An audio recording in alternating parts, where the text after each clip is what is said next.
Shalom and greeting to all my beloved countrymen who is fellowshipping with us. We would like to welcome you in the name of our great Adonai Yahshua. Hallelujah. Blessed be God. This is Adonai Yahshua Messianic Community weekly service at kami po ay patuloy po nag-aanyaya sa inyo na sana samahan niyo po kami sa ilang sandali para mapakinggan ang napakalagang bagay patungkol sa pakikinig ng salita ng Adonai. Welcome din sa aming mga beloved brethren, sa ating aking mga beloved friends and mga relatives. And of course, ang ating po mga first-timers na ngayon ay kasama natin sa oras na ito. So let us pray, mga minamahal kabayan.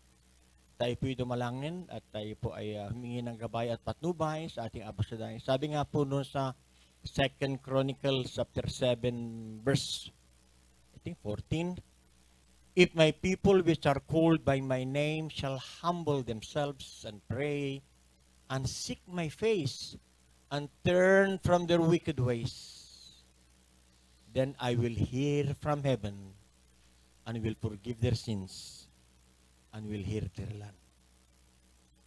Mapagpala namin Abasyaday na makapangyarihan sa lahat. Maraming salamat po muli. Ang aking pusong pinapabot sa inyo sa misang pang pagkakataon na kami po ay makapagpayag ng iyong salita sa mga sandaling ito na nawa ito'y maging pagpapala sa mga makakapakinig, especially those who for the first time fellowshipping with us. But before anything else, mahal Adonai, kami po nagpapakumbaba, lalo na ibalin ko, humingi ng kapatawaran. Kung meron pa po kayong mga bagay na nakikita sa akin na hindi na i-confess, mga wrongdoings, transgression sa aking pananalita, sa aking pagkilos, sa aking pag-iisip, o yung mga bagay na dumaraan sa aking paningin na hindi naging kadugo-dugo sa inyo, na na-entertain pa na aking puso. Forgive me and cleanse me from all my unrighteousness. And so likewise, I would like to ask forgiveness for all those who are fellowshipping with us. Na nawa ito maging patawarin niyo po sila at linisin ng parang makapangyarihan dugo, at nawa ito maging pagpapala sa kanila, langisan niyo po ba't katagang lalabas sa aking mga labi, at langisan niyo rin ang pandinig ng bawat isa. As I bind and I rebuke all the works and the wiles and the plans of the devil in the mighty name of Yeshua, hinders us out na doon na Yeshua's name. Shalom mga minamahal kabayan. Once again, welcome in the name of our Adonai Yeshua. Hallelujah. Praise be to you, a great Abasaday. At let's open our Bible, mga beloved kababayan. Kung mayroon kayong banal na kasulatan, ang aking ginagamit ay King James Version. Dito sa unang sulat, the first epistle of St. John, the beloved, chapter 5, starting verse 11, 12, and 13. Ganito po ang sinasabi, mga minamahal kabayan. I hope meron din kayong banal na kasulatan at gusto kong pakinggan yung mainam. Sundan po ninyo ang ating pong tatalakayin sapagkat nais kong tayo po lahat ay magkaroon ng attitude katulad ng mga Bereans. I don't know if you narinig nyo ba yung mga Berean believers during the time na Apostle Paul nung siya nangangaral, nagpunta sa Berea at nung siya nangangaral doon, ang ginawa ng mga taong nakikinig, sinulat nila yung kanyang mga sinasabing talata at ito ay kanilang binabasa pag uwi nila sa kanilang mga tahanan o during their quiet time or maybe perhaps pag pinag-aaralan nila buti kung yung sinabi ng Apostol Pablo ay tutuungan nakasulat sa banal na kasulatan. So ganito po yan mga beloved brethren. Narito tayo ngayon sa Epistle of St. John, First Epistle of St. John, chapter 5, verse 11, 12, and 13. Bibigyan natin ng emphasis mga minamahal kabayan ang kahalagaan ng kaligtasan. Baka iba sa inyo sabi, ay alam ko na yan, ligtas na po ako eh.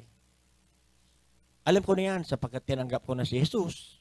Alam ko na yan kasi nag-fellowship din naman ako. Pero pakinggan niyo mabuti ito, mga beloved brethren. Just give me a few minutes of your time. Para makita po ninyo kung yung bang sinasamba nyo, yung bang tinatawagan nyo, yung sinasama nyo, ay tama ba talaga? Yung bang nangunguna sa inyo, was he ordained and chosen by a great Abasaday? Na hindi galing lang basta galing sa Bible school, kundi did he receive or did they receive revelation coming from the through dreams and vision? Kasi yan po ang ating po makikitang criteria sa banal na kasulatan, mga minamahal kabayan, kung talaga yung taong nangunguna sa inyo, nagpapagal, nangangaral, ay talagang yung kanyang mga sinasabi ay talagang galing sa Baladunay. Pwedeng madaling sabihin kasi binabasa ang banal na kasulatan. Pero again, makita po ninyo, is he really sincere? Okay? Is he really sincere? Ganito pong sinasabi, mga binamahal kabayan. And this is the record. I'm in verse 11 of 1 John chapter 5, verse 11.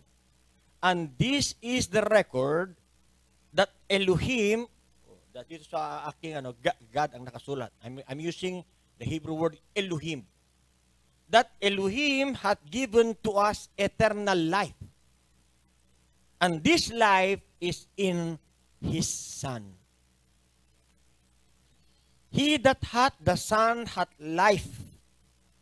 And he that hath not the Son of Elohim hath not life. Verse 13. These things have I written unto you that believe on the name of the Son of Elohim. I'm putting emphasis on that last word. Believe on the name of the Son of Elohim. Why? That ye may know that ye have eternal life, and that ye may believe in the name of the Son of Elohim. May I great Abba Shaddai add more blessing to the reading of His divine word. Nakita po ninyo ito, mga minamahal kabayan. Binasa ko ito, and I suppose, kung kayo po ay may sekta o denomination na inyong kinakaaniban, so nabasa na siguro, when one time or another, na naibahagi na sa inyo, na inyong mga mangaral, yung mga pastor, kung sino man yung sinasamahan po rin at naibahagi nila ito. Pero ang gusto ko lang pong bigyan ng emphasis, mga minamahal kabayan. Napansin niyo po ba ito na ang kaligtasan ay hindi sa paggawa ng mabuti? Ang kaligtasan ay hindi basta pagsama lang sa isang sekta ng pananampalataya dahil marami tayo. Meron tayong relihiyon. Alam niyo, ang sabi ng banal na kasulatan, sabi niya, ang relihiyon, if you will note this particularly, ang tunay na relihiyon, yung binasabi ni Saint James, ay wala pong kaugnayan sa kaligtasan. It's all about pag-ibig, mga bilabal kababayan.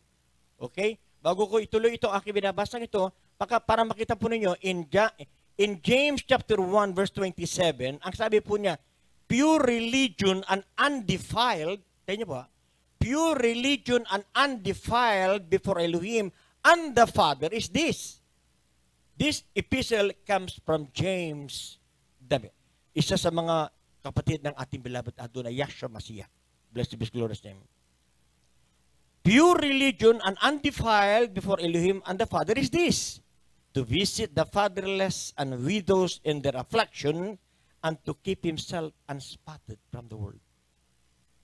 Meron ba kayo napansin doon na binanggit tungkol sa kaligtasan? Sabi po ron, ang tunay na relihiyon, dalisay, sa harapan ng ating Elohim, Ama, na makapangyarihan sa lahat. Wala po siyang binabanggit na Diyos Anak. Ang sabi, yung ating Elohim na Ama, sabi niya, ay yung dalawin ang mga mahirap sa kanilang kahirapan, kapigatan, yung mga byuda at mga mahirap, at ingatan mo ang yung sarili na mabahiran to keep yourself unspotted from the world. By what is in the world? Ano pang meron sa libutang ito? Di ba? You name it. Lahat na ng klase ng uri ng karumaldumal at uri ng klase ng pandaraya at uri ng klase ng lahat ng mga kaguluhan makikita natin dito sa ating ginagalawan daigdig po ngayon. Sad to say, mga minamahal kabayan, karamihan sa atin ay they're so much engrossed in doon sa paghanap ng kalayawan, ng alok ng sanlibutan, di ba? Na in spite of this pandemic that we are experiencing right now, naghanap sila ngayon paano maibsan ang kanilang mga kalungkutan ng kahirapan. So, iyon ang outlay ng mga karamihan gayon sa ating mga kababayan para maibsan lang nila ang kanilang kalungkutan, ang kanilang kanilang kahirapan, at para magkaroon sila ng kahit na kaunting kapayapaan at kagalakas sa puso't kaisipan. Ngunit, Kayo po ba, mga minamahal kabayan, did you ever think about your salvation? Kaligtasan. Na marami na tayong naghanap tayo paano para tayo makasurvive at this point in time na tayo po ay we are visit the country is being dumarating na lahat na ng uri ng kahirapan, lahat na ng uri ng mga pagsubok, yung mga salot, yung mga kalamidad na gaganap. And yet, is there any or do you have any time searching Him and looking for Him? And yung pinag-aralan po ninyo, yung pag dumating ang kamatayan ay mayroon tinatawag na buhay na walang hanggan. And where can you find all these things about salvation, about eternal life? Hindi natin makikita yan sa ibang mga aklat na sulat, ibang mga nandito lang po lahat nakasulat sa banal na kasulatan, mga minamahal kabayan. Okay? Going back sa aking binasa, sabi rito, and this is the record. Ito ang record, itong patunay, ito mga preba that Elohim had given to us eternal life. Ang nag-iisang Elohim, ewan ko kung alam niyo po yan, if you know about it, ang nag-iisang Elohim na lumikha ng langit at lupa ay binigyan daw tayo ng buhay na walang hanggan. But I just would like to refresh you or to give you some enlightenment na itong sinusulatan ni Apostol Pablo, ay Apostol Juan, ay yung mga believers na mananampalataya na. Mananampalataya kanino? Ito na po yung mga tumanggap sa ating Adonai Yahshua. Blessed be glorious Him, the Son, the only begotten Son, as their Adonai and Savior. Ito po yung sinabi niya ron doon, isinulat niya ron sa John chapter 3, verse 3. Except a man be born again, he cannot see the kingdom of Elohim. In John chapter 1, verse 12, but as many as receive Him, to them give He power to become the sons of Elohim, even to them that believe on His name. So ito po yung sinasabihan niya. Ito po yung tumanggap sa nag-iisang bugtong na anak na kanilang tagapagligtas. Na kanilang Panginoon. Na siyang magiging batayan nila na kanilang pamumuhay nila sa balat ng salbutang ito. Ito mga believers ito during their time. Kaya nga ito sinusulatan ni Apostle John, ito po yung mga mananampalataya na. And if you are not yet, or granting na you are mananampalataya sa inyong kinagisna o inyong natagpuan sekta ng panampalataya, ang tanong are they putting emphasis dun sa sinasabi niya na ang kaligtasan daw ay nandun sa pangalan? Do you understand me, mga minamahal kabayan? And this is the record that Elohim hath given to us eternal life, and this life is in His Son. Wala mo, hindi mo makikita ang kaligtasan kanino man. Wala kang makikita ang kaligtasan. Kahit na gumawa ka ng mabuti, kahit na makamtan mo man ang lahat ng kayaman sa libutang ito, hindi mo pwedeng bayaran ang iyong kaluluwa.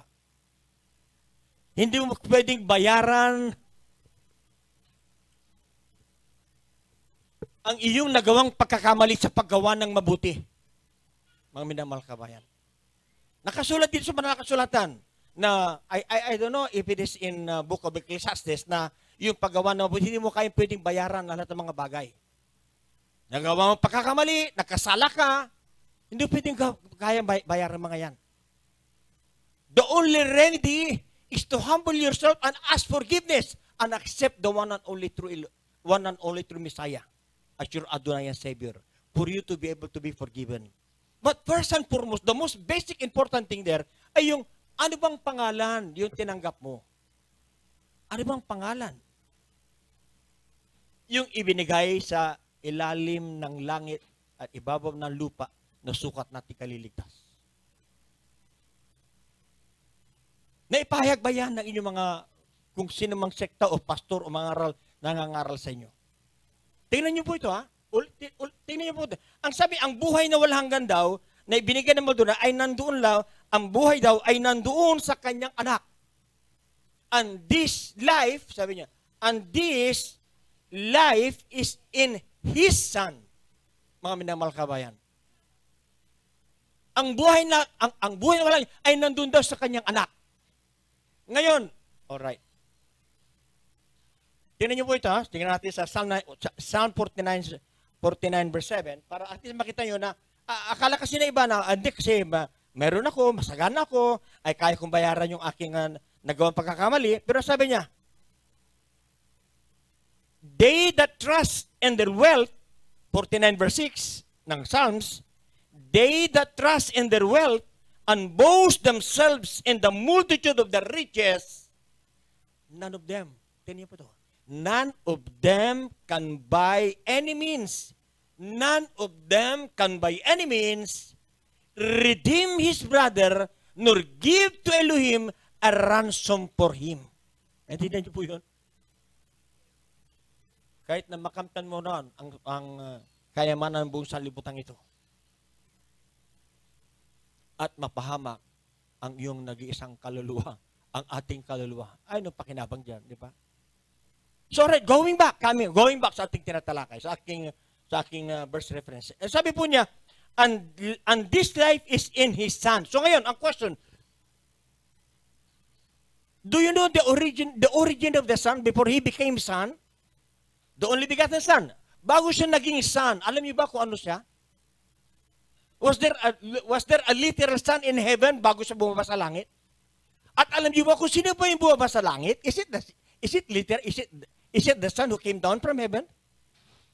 Alam mo, kung babasahin niyo mabuti ang banal na kasulatan, ang origin ng Son, siya po yung sinasabing the word of Elohim. Siya po yung salita ng Diyos. Tena po niya, let's go to John chapter 1 para makita po ninyo mga minamahal kabayan. Okay? Please bear with me. John chapter 1, ang sabi po rito sa verse 18, sabi niya, no man hath seen Elohim at any time, the only begotten Son, which is in the bosom of the Father, He hath declared Him. Ano ba yun? Yung Son, pumunta ka dito, muna ako rito sa punta muna ako dito ako sa verse 14 para makita mo. And the Word was made flesh. At tayo ulit, sa chapter 1 verse 1 ng John, sabi niya, in the beginning was the Word, and the Word was with Elohim, and the Word was Elohim. And the Word was Elohim. Okay. Ngayon, yung Word na yun, sabi niya, became flesh. Yung Word na yun na sinasabi ng John chapter 1 verse 1 ay naging laman. Nasa 1:14 at ito ngay sabi niya, and the Word was made flesh and dwelt among us. At yung Word na naging laman ay ginawa niya po itong dito na nahan ngayon nag-isang Elohim na lumikha ng langit at lupa. I hope nasusundan niyo po ako mga minamahal kabayan. Dasaan yung Word, andito raw siya sa bosom ng Father. So there is no such thing as literal Son in heaven. Yung nandun sa langit na nag-iisa, ang sabi ng Father, nag-iisa lang siya, wala siyang katabi, nasa Book of Isaiah, nag-iisa lang ako, wala akong katabi. So kanino ko ihahambing? Walang nauna sa akin, walang susunod sa akin. Who's the one speaking there? Ang nag-iisang Ama na lumikha ng langit at lupa, the Almighty Elohim who is El Shaddai. Mga minamahal kabayan. Okay, ngayon, ang sabi niya, ang kaligtasan daw ay nandun sa Son. O ngayon, if you know the origin of the Son is the Word of Elohim. Kaya ang question ngayon, mga beloved brethren, how sure are you that the Son is in you and you have eternal life in you? Are you reading the Scripture every day? Are you giving time, investing time in searching the Scripture daily? Bakit? Sapagkat sa banal na salita, which is, that is the origin of the Son, ay nandun daw ang kaligtasan. Tingnan niyo ito, in John chapter 5 verse 39.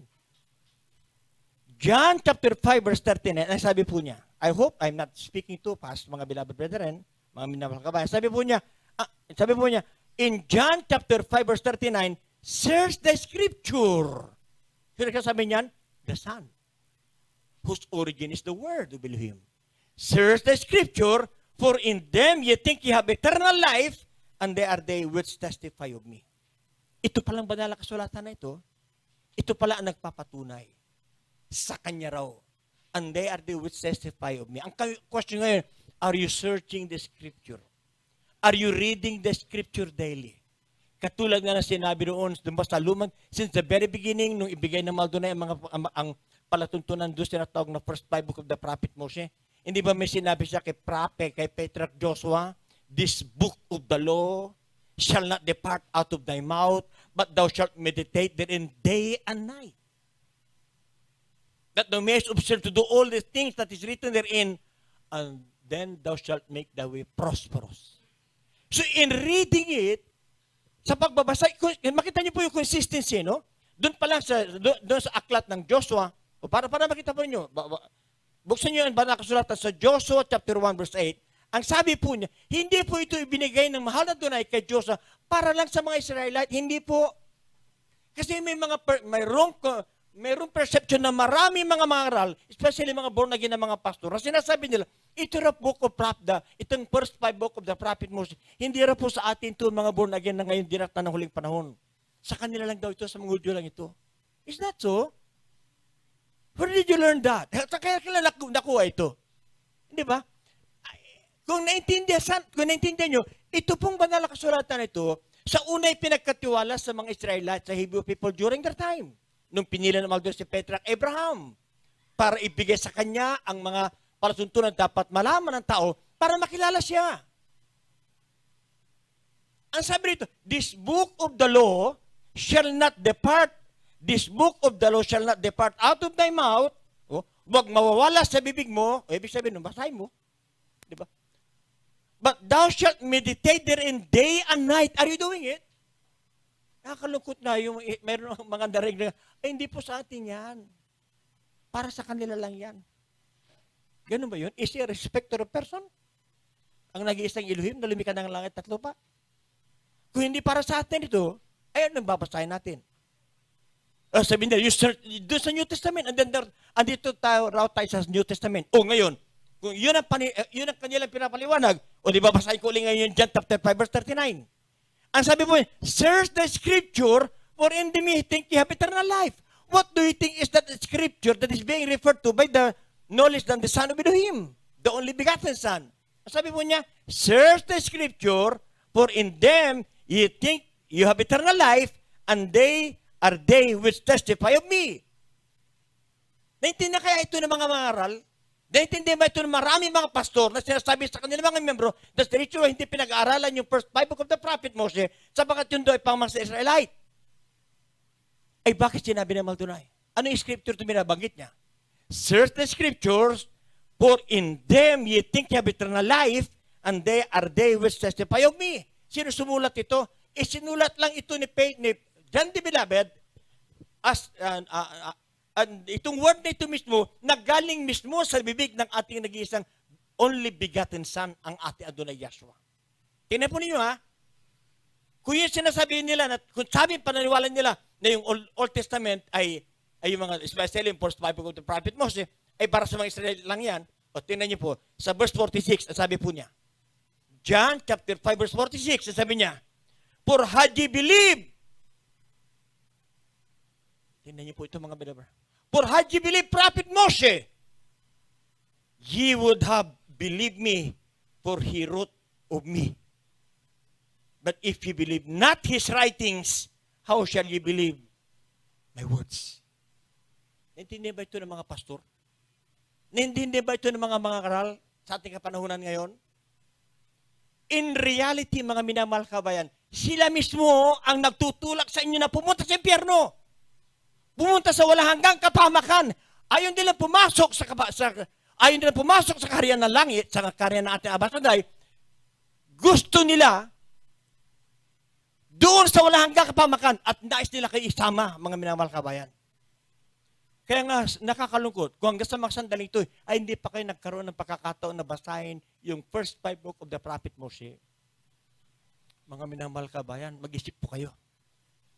Siguro it's about time that you must have to wake up. Pabasa yun sa kanila mga bagay na ito. Ano ba yung scripture? Sinasabi ng Maldonay, search the scripture, for in them you think ye have eternal life, and they are they which testify of me. Ano yung scripture niyan? Hindi ba he's referring to the Old Testament, most particularly yung mga sinulat ni Prophet Moshe? Ang sabi nga niya, for had ye believed Moshe, in verse 46, you would have believed me, for he wrote of me. O ngayon, ano masasabi ngayon kaya ng pastor na sasabi na hindi sa atin yung mga bagay na yan? It is now the Son Himself who said, kung naniwala kayo kay Prophet Moses, di maniniwala kayo sa akin, sapagkat isinulat niya ako. But if you believe not his writings, how shall you believe in my words? Kaya no wonder, mga minamahal kabayan, sa ating kapanahunan ngayon, marami ang hindi rin naniniwala to the only begotten Son. O kung naniniwala man sila, ang kanilang paniniwala, yung Son ay Diyos din. Sabi nila, Diyos din. Kung ang Son, whose origin is the Word, if the Son, whose origin is the Word, in the beginning was the Word, and the Word was made flesh, and the Word reside in the bosom of the Father. If the Word, which is Elohim, na paniniwala nila, sabi sa Lumang Tipan, sabi niya, walang nakakita sa Elohim. Di ba? Walang nakakita sa Kanya. Di ba? Sinabi rin ito sa John chapter 1 verse 18, sabi niya, no man had seen Elohim at any time. Walang nakita kay na minsan. Ngayon makikita nila ngayon, nasasabihin ng mga naniniwala sa tatlong persona ng doktrina ng tatlong persona na ang anak ay Diyos din. Hindi niyo ba yun? Di sana naman kasama niyo during that time, hindi patay na sila lahat. Bakit? Sapagkat sinabi sa aklat ng Exodus, nung sinabi ni Prophet Moses sa kanya, na gustong makita ni Prophet Moses ng isang Elohim, sabi po niya, walang pwedeng makita sa akin, sapagkat sino mang makakita sa akin, ang sabi po niya, ay walang sawang mamamatay. Tingnan niyo po ito, in Exodus chapter 33 verse 20. Exodus chapter 33 verse 20. Para makita po ninyo. Para malaman po ninyo mga minamahal kabayan. Kung hindi ito nasasabi sa inyo ng yung mga pastor at naniniwala kayo na yung Son ay Diyos, sabi po rin, sabi po rin, thou canst not see my face, for there shall no man see me and live. 33 verse 20 ng book of Exodus. Ngayon, paano malalaman itong mga bagay na ito? Hindi mo mga binabasa. Hindi niyo pinag-aaralan, mga minamahal kabayan. So ngayon, kung hindi niyo pinag-aaralan, hindi binabasa, paano kayo magkakaroon ng buhay na walang hanggan? Kita sabihin nyo na, tinanggap nyo na si Jesus, nabaptisyon na kayo sa pangalan ni Jesus, nakasama kayo sa isang community, akala nyo, tama dahil marami kayo, ay hindi po yan ang kasiguruhan. Dahil yung aming samba, yung aming relihiyon ay malaking relihiyon, ay hindi po yung kaligtasan. Binasa ko na sa inyo kanina yung 1:27 ng James. Ang tunay na relihiyon, binibisita yung mga dukha, yung mga mahirap, yung mga byuda, at iniingatan ang kanilang sarili na mabahiran ng maruming pamumuhay ng sanlibutan ito. Meron ba nabanggit doon? Nakaligtasan? Mga minamahal kabayan? Okay, going back, mga beloved brethren. Para makita po ninyo na kahalagaan ito. Right? So, yung sinasabi na para magkaroon ng buhay na walangan, and this life is in His Son, and if you know the origin of the Son, which is the word of Elohim, ang tanong ko ngayon sa inyo, mga beloved brethren, when was the last time that you give time in studying and searching and reading the Scripture? Kailan? O paano mo ngayon masasabi na meron kang buhay na walang gan? Do you think you really have that buhay na walang gan? O granting na, mga beloved brethren, na nagbabasa kayo daily, you are reading the Scripture. Kasi nakita niyo po yun, pinag-aaral at naniniwala rin kayo. May mga iba sa inyo nagbabasa doon sa book of Joshua chapter 1 verse 8 and doon sa Psalm chapter 1 verse 1, di ba? Verse 1, 2 and 3. So makita po ninyo, mga beloved brethren, tingnan niyo, makinig kayo buti. Ang sabi po niya, he that hath the Son, or he that hath the Word, gagamitin ko na origin niya, he that hath the Word hath life. Kaya nga ito mga banal na kasulatan na ito. Ito mga ibang, pag binibigyan mo ito, itong pagkain ng kaluluwa mo everyday, reading it daily, day and night, daily, di ba? Mayroon ka na buhay na wala. He that hath the Word hath life, and he that hath not the Word of Elohim hath not life. Hindi ba yun? Do you understand me, mga minamahal kabayan? So, paano masasabi ngayon na ikaw ay mayroong buhay na walang gan? At granting na nga, sabi ko sa inyo, granting na kayo ay nagbabasa kayo, pinag-aralan nyo rin, nagbubulay-bulay din kayo. Pero tingnan nyo po itong verse 13. Tingnan nyo po ito yung verse 13. ng 1 John chapter 5 verse 13. These things have I written unto you. Itong bagay na ito ay isinulat ko sa inyo. Itong bagay na ito ay sinasabi ko sa inyo, mga minamahal kabayan, that believe on the name of the Son of Elohim. Believe on the name of the Son of Elohim. Do you know the name of the Son of Elohim? Is it really Jesus, mga minamahal kabayan? Ano di kapit? Kahit basa ka ng basa basa ka ng basa every day, daily, morning and evening, meditate ka, and yet you're still calling on that transliterated name, I'm sorry to tell you, wala pong buhay na walang gan. Bakit? Sabi niya, liwanag, these things have I written unto you that believe on the name of the Son of Elohim. Dito sa binabanggit na ito, hindi po Jesus ang binabanggit niya. He is not referring to the transliterated name Jesus, sapagkat during their time, itong mga apostles na ito, ay hindi na alam yung pangalan Jesus. All the apostles na ginamit, hindi na alam yung pangalan Jesus. And what the name that they have learned and nakasama nila, yung mag-iisang Messiah, ay meron siyang pangalang Hebreo. At yung pangalan niyang Hebreo, Yahshua. Mga minakabayan. O di nagulat kayo ngayon, baka for the first time ngayon lang narinig, baka sabi, ay, kulto yata ito. Hindi po. I'm telling you the truth. Did I know that? It is through dreams and vision, a revelation coming from there. When did I receive dreams and vision? When I suffered a heart attack and was flatlined for 15 minutes. When was that? February 1st, 2009. Last February 1st, nag-celebrate na ako ng aking ika-13th year. In reality, kung nung namatay ako nun, kung totoo siya, 13 years old pa lang ako ngayon sa harapan ng Maldonado. Erosa pa gan. At hindi niya ako binuhay ng Maldonado ng walang dahilan. I hope I keep on repeating this for your info, para malaman po ninyo the essence na ito sabi, mayroong kalang buhay na walang gan, kung maniniwala ka sa kanyang sa pangalan ng kanyang bugtong na the only begotten Son, that ye may know that ye have eternal life. How? And that ye may believe on the name of the Son of Elohim. You may know that you have eternal life if you are going to read His Word and meditate on it day and night, mga minamahal kabayan. Nakuha niyo buyog to? Napakalaga. Time is of the essence, mga minamahal kabayan. Lastly, just to confirm it to you, mga minamahal kabayan, si Apostle Paul during his time, kung hanggang sa mga sandaling ito, yung mga pastor nyo, hindi sinasabi sa inyo na pag-aralan nyo itong Torah. Si Apostle Paul, ang sabi po niya sa 1 Corinthians chapter 10, verse 11, if you're going to read the whole chapter of chapter 10 ng 1 Corinthians, sinulatan niya yung mga believers sa Corinth.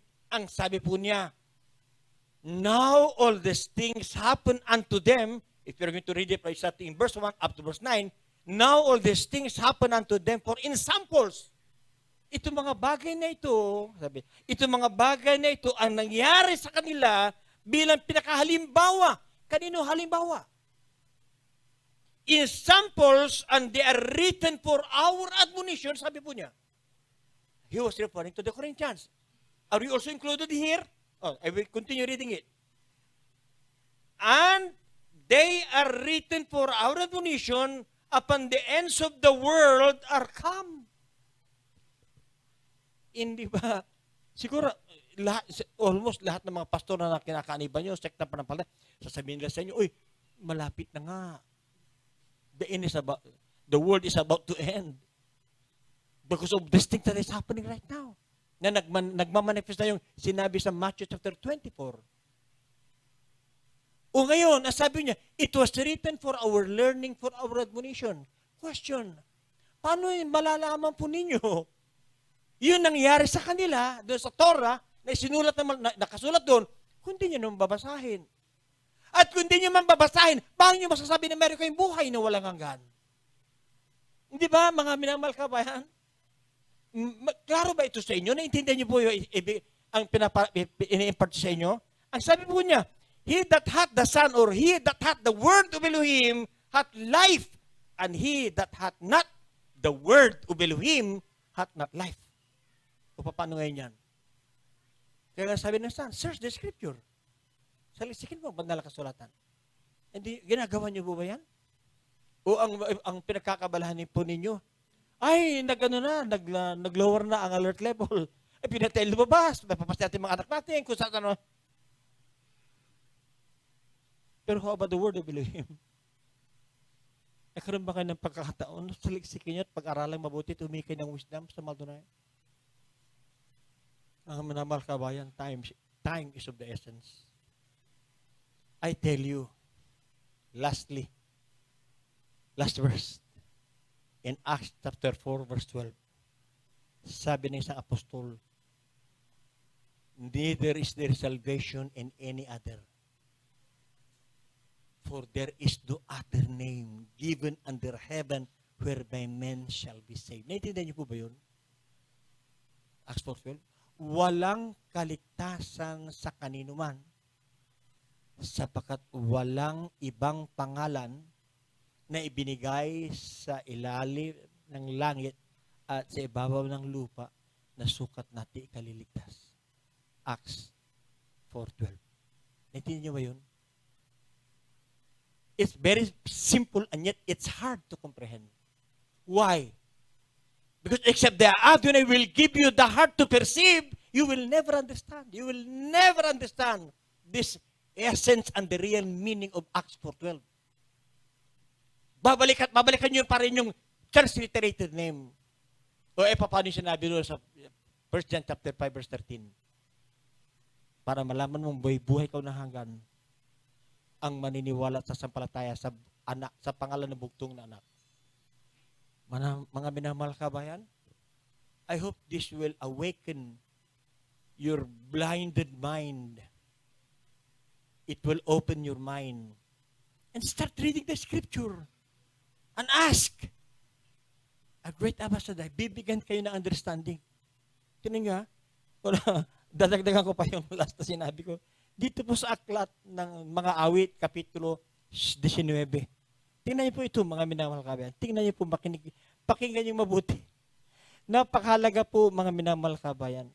Napakahalaga itong bagay na pinag-aaral natin.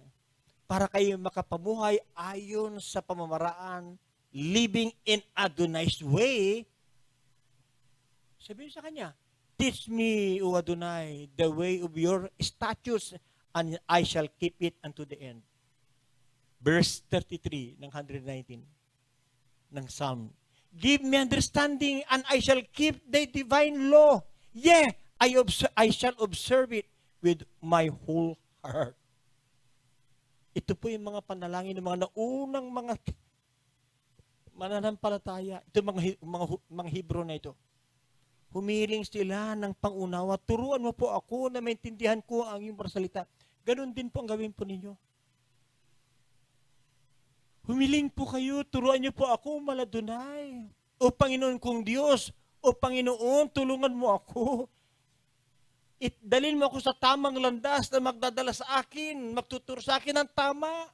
Hindi yung aantayin lang yung aking tait at yung tuntuan na yung pastor, gagasusin niya na, walang katuwa. At kami na mga naghihikahos na mga palataya, ay grabe patuloy ang paghihikahos namin. Hindi ba? Di ba naisip yun? Tingnan po ninyo ang buhay ng inyong mga pastor. And how can he take care of your spiritual journey? Kung napakarami nyo sa inyong community. Kaya mga iba ang yayabang, dami namin, libo kami, taos na kami, dami namin. Pero ang tanong, how sure are you that you will be saved? Natututukan ka ba ni pastor? Di ba sabi niya, I give you pastor to feed you with knowledge and understanding. Anong pagkaunawa nyo ngayon? Kasi si pastor galing magsalita, may payak-iyak pa, may mga prayer, mga gumagaling. Mga minamahal kabayan, that is not an ultimate sign na maliligtas ka. Ang sabi niya ulitin ko, for the last time, mga beloved brethren, ulitin ko ulit. Para baka mabuksa isip. These things have I written unto you that believe on the name of the Son of Elohim, that ye may know that ye have eternal life, and that ye may believe on the name of the Son of Elohim. Pinagpalanawa kayo, mga minamahal kabayan, especially you, for the first time, have fellowship with us. May great Apasaday. Have mercy on each and every one of you. Mapagpala naming Elohim na lumikha ng langit at lupa. Tapos pusong pasasalamat po muli ang aking pinapabot sa inyo na naipahayag ang inyong mga salita. Nanawa, hipuin niyo po ang puso ng mga tao na yan. I'm only used as a channel of spiritual blessing para maintindihan ng mga kababayan namin. Yung mga nakapakinig sa mga sandaling ito, have mercy on them, Maldonay. Open their mind and their understanding. At nawa, magkaroon sila pagkataon na magsaliksik at alamin nila ang katotohanan, and they will know the truth, and the truth will set them free. Pag ganyan nyo kami, sa naman nakaambang panganib, terrorismo at kalamidad, Maldonay, patuloy mo pagpalain community ito. Pagpalain nyo ang bawat faithful brethren of this community. Open the windows in heaven and pour out a blessing to each and every one of them. Maraming salamat, Maldonay. Sa iyo lahat ng kapurihan, kadwalatiran at karangalan sa tanging pangalan ng tagapagligtas, Adonai Yahshua. Hallelujah. Praise Adonai. Mga minamahal kabayan, if you want to follow us, please, nasa YouTube po kami. Sa Twitter, Facebook, and Instagram. Every day, daily, mapapakinggan nyo po kami, papanood nyo kami through the social media platform.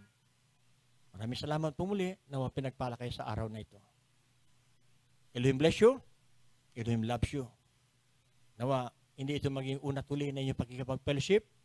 Because I hope to see you again next week. Shalom and have a blessed day, mga beloved kabayan and beloved friends and relatives. Hallelujah. Praise Adonai.